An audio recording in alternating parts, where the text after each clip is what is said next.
మేడారంలో ఏర్పాటు చేసిన పత్రికా సమావేశంలో మంత్రి పొంగులేటి శ్రీనివాసరెడ్డి పాల్గొన్నారు. సమ్మక్క సారక్క జాతరను జాతీయ పండుగగా గుర్తించాలని రాష్ట్ర ప్రభుత్వం తరపున ఇప్పటికే పలుమార్లు కేంద్ర ప్రభుత్వాన్ని కోరినట్లు తెలిపారు.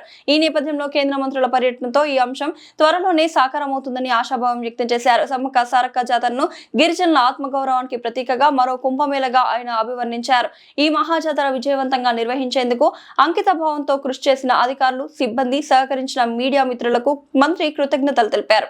తెలంగాణ రాష్ట్రంలో ప్రజాప్రభుత్వం వచ్చిన తర్వాత ఇది రెండవసారి జరుగుతున్న జాతర. ఈ జాతరకి గౌరవ రాష్ట్ర ముఖ్యమంత్రి రేవంత్ రెడ్డి గారు, సహచర మంత్రులు, అదే రకంగా ప్రజాప్రతినిధులు అందరి ఆలోచనలకు అనుగుణంగా ఆదివాసులకి ఆత్మచేనంగా ఉండే ఈ జాతరని రాష్ట్ర ప్రభుత్వం ప్రతిష్టాత్మకంగా చేపట్టి మరో కుంభమేళాల అద్భుతంగా అనేక శాశ్వతమైన కార్యక్రమాలు రాష్ట్ర ప్రభుత్వ పక్షాన పెద్ద ఎత్తున చేపట్టడం జరిగింది. దీనికి కష్టపడ్డ అధికారులకి, అదే రకంగా దీన్ని జాతీయ పండుగగా కూడా చేయాలని అనేక పర్యాయాలు కేంద్ర ప్రభుత్వాన్ని రాష్ట్ర ప్రభుత్వ పక్షాన అభ్యర్థించటం, అడగటం కూడా జరిగింది. తప్పకుండా రాష్ట్రానికి సంబంధించిన కేంద్ర మంత్రివర్యులు కిషన్ రెడ్డి గారు ఉన్నారు. అదే రకంగా కేంద్ర గిరిజన శాఖ మంత్రివర్యులు కూడా ఇక్కడ ఉన్నారు. కాబట్టి తప్పకుండా దీన్ని జాతీయ పండుగగా గుర్తిస్తారని మనస్ఫూర్తిగా కోరుతున్నాను.